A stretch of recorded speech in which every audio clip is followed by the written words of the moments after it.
This is how we can pinch to crop on the iPhone. So whenever you open up the gallery like this and you make a picture show up in the full screen, what you can do is you can pinch in on it to zoom it in, right? You probably know that, right? Like if I want to see what's really in there, I can pinch to zoom in.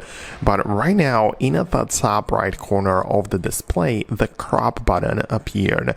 And that's essentially there to indicate that since I'm zooming in so far, perhaps I just want to keep the zoomed in part. So if I click on the zoom or the crop button right there, it's going to get me to this mode where, again, I can zoom in, adjust, and decide which part of the photo I'm actually gonna keep, right? So for example, I only want to see the airplane view like this. That's gonna be the photo I keep, and now I can hit it done, and we essentially crop the image by zooming in on it. So that's how you can do this. Of course, the very same method to get there would be by going to the edit mode like this and going to the cropping tool, and that's essentially the same thing. So you can always make it come back to the original if you wanted to, and that's how you can revert back to the original photo. But that's essentially it.